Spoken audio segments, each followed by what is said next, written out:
Welcome to the Make and Design Podcast. I'm your host, Carina Gardner. On this podcast, we're unraveling the everyday joys and dilemmas of design, making, and business. For makers who want to be designers and for designers who are makers, this is your inside scoop to help you grow your business and bring more creativity to your life. Hey guys, today I'm here with Dara Tomasson. Again, you guys, if you want to check out the last episode we did, it is awesome. This one, I have a feeling a lot of you have been waiting to hear this because she has a specialty in a lot of different areas, but in particular, free motion quilting and weight loss, which seems like a crazy combination, but she's going to talk to us about it today. She is going to give us lots of tips and tricks. I'm just going to hand it over to her because we've been talking between just like before and after, and it's seriously so fun to talk to her because she just has so many things that I know you guys want to hear. So tips and tricks. Should we start with the free motion quilting? Totally. Okay. Tell us some of your favorite tips and tricks. Okay. So one of the biggest things with free motion quilting, and I know all of you are going to say this, is you don't want to wreck your quilt. You have fear, and that's totally fine. So just embrace the fear, let it be in you. It's not a problem. Okay.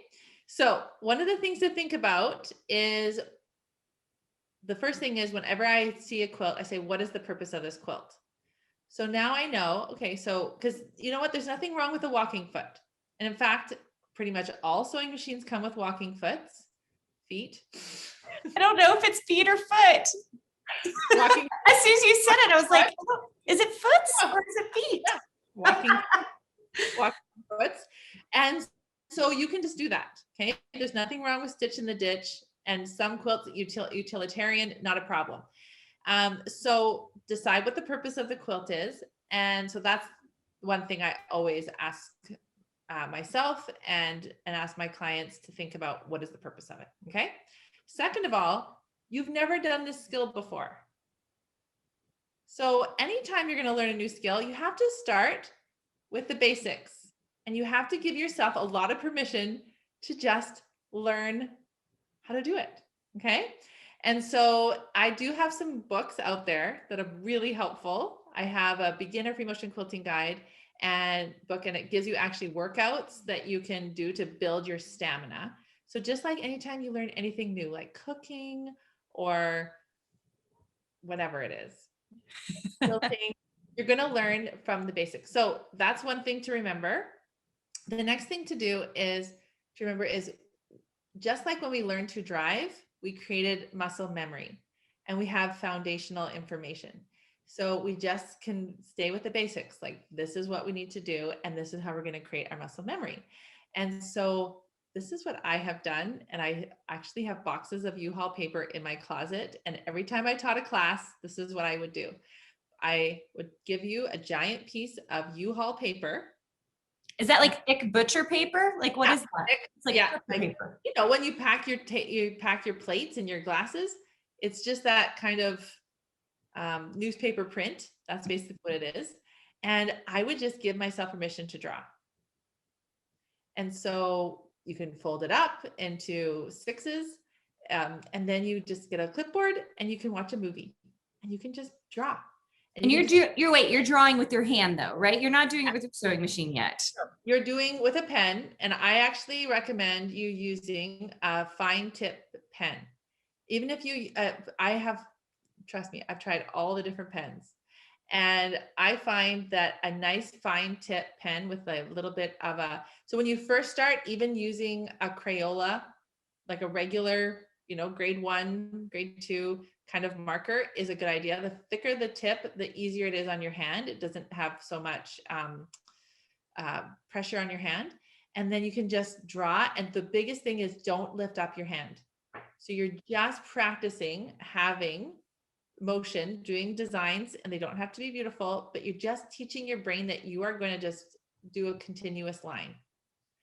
So one of the things I can offer to you, and you're going to do the link in your YouTube channel. Yes. Is I did a 31-day doodle challenge, and that was so successful that C&T picked it up, and we have published a book which comes out September of 2021.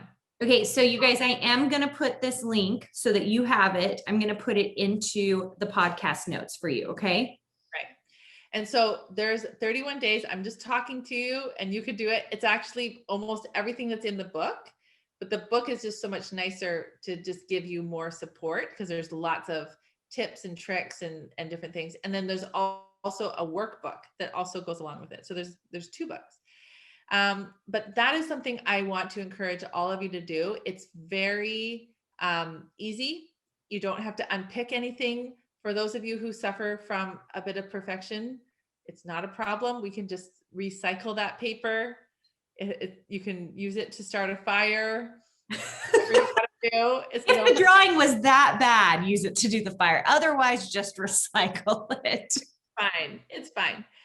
But then stepping up after you do that for a while, getting a doodle book actually is a really good idea because then you can document all these wonderful designs and you can even go back to, I have a whole bunch. I have a whole section actually in my bookcase for all my doodle books over the years. And even though I had these ideas that I didn't have the muscle memory yet or the finesse, I can go back to those designs. And now that my skills are so good, I'm like, oh, I liked that idea. And now I actually have the skill set to execute that. Yeah. So it's like an execution thing at this point. Yeah. So there's zero judgment. And what happens is your brain gets this ability to start to create something that it never did before. But when we can give ourselves lots of patience and kindness and time, you will be able to have success. So those are some of my tips and tricks. Do you have any other questions? Yeah, I do. I'm curious about how long, okay, so you first started doing it. Did you feel like you were good to begin with, or did you think you were terrible? Terrible. Absolutely terrible. In fact, there is a quilt. It was the most beautiful fabric and I loved it. And it was a stitch along.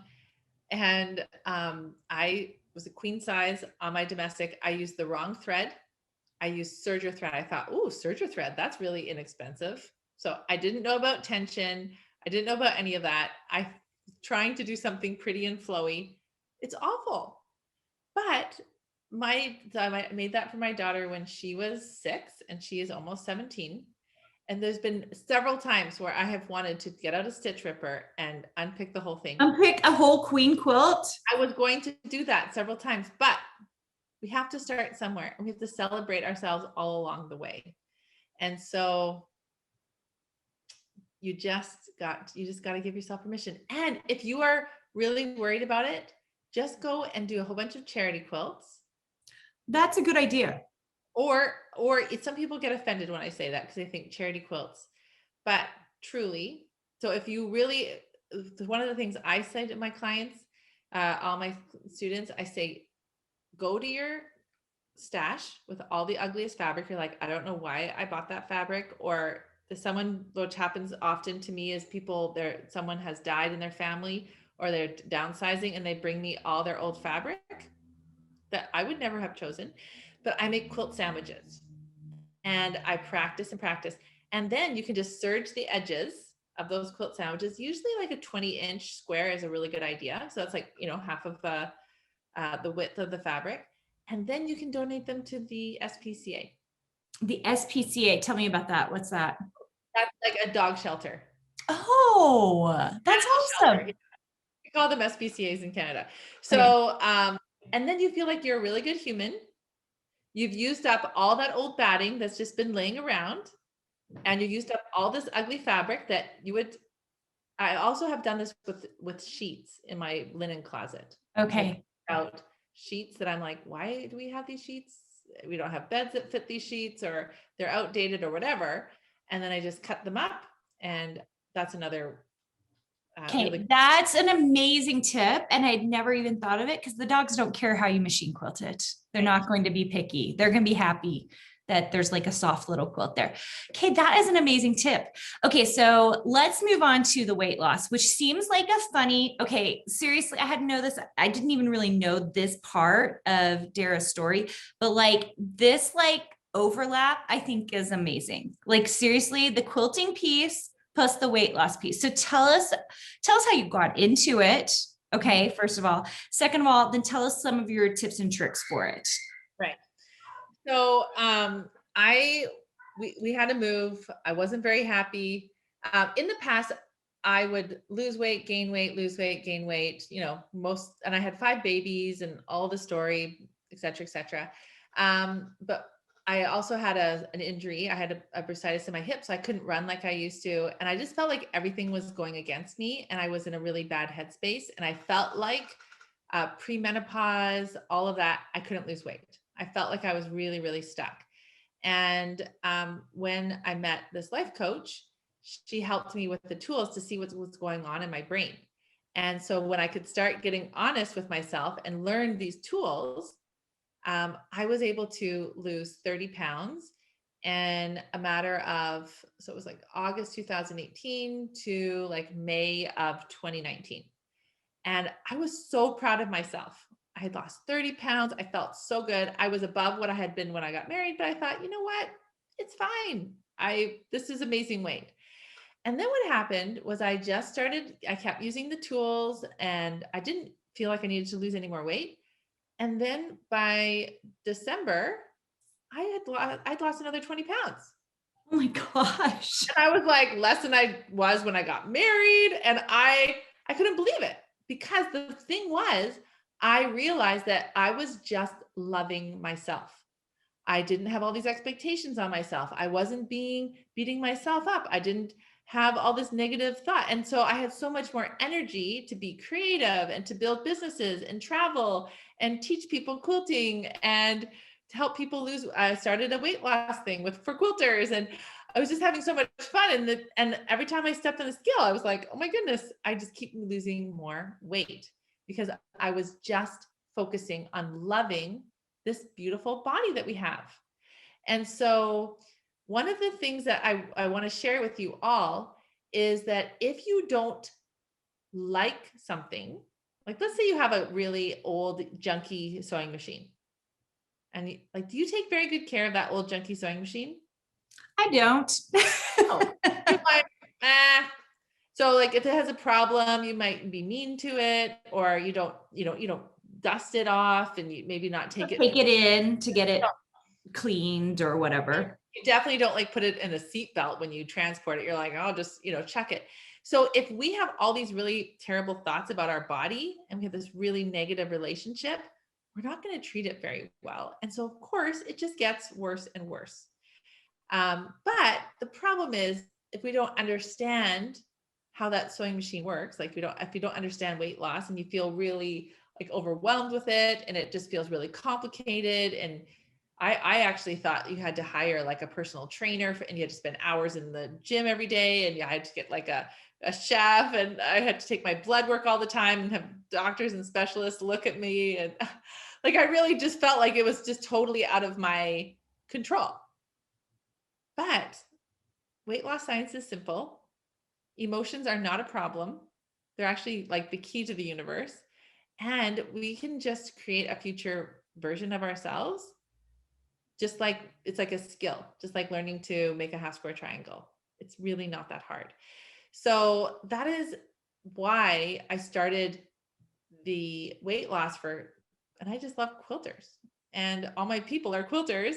And so it's so much fun to see my clients, because one of the things they say to me is they say, Dara, you really shouldn't call yourself a weight loss coach for quilters. You should call yourself a productivity coach or a make your life better coach, because they think I'm selling myself short with the weight loss. But I want you just to the way I'm talking right now is probably you've never heard people talk about weight loss in this way before. And so just like a junky old sewing machine, if you treat her like a junky old sewing machine, did you know that she could actually make a beautiful quilt if you got her all dolled up and, took her to the shop and got all the, oiled and cleaned and everything? Her tension could be just beautiful. And it's the same thing for ourselves.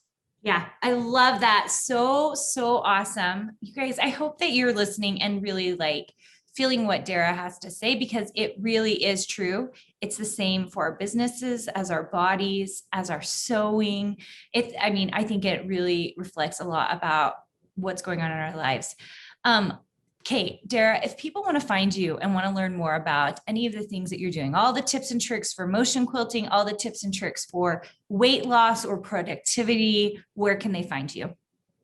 Well, I really like Instagram. It's really fun. And I really love doing stories on Instagram. And I just am starting to learn how to do reels. So that's kind of a fun challenge for myself. So Instagram for sure, Dara Tomasson. You can find me there. And I'll have a link in the notes, you guys.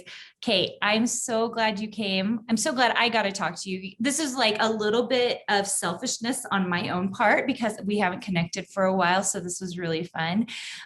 You guys go check her out and we will talk soon. All right. Take care. Bye-bye. Hey, did you know that you can visit me at makeanddesign.com to learn more about this podcast and join my VIP group for weekly freebies? I can't wait to see you there.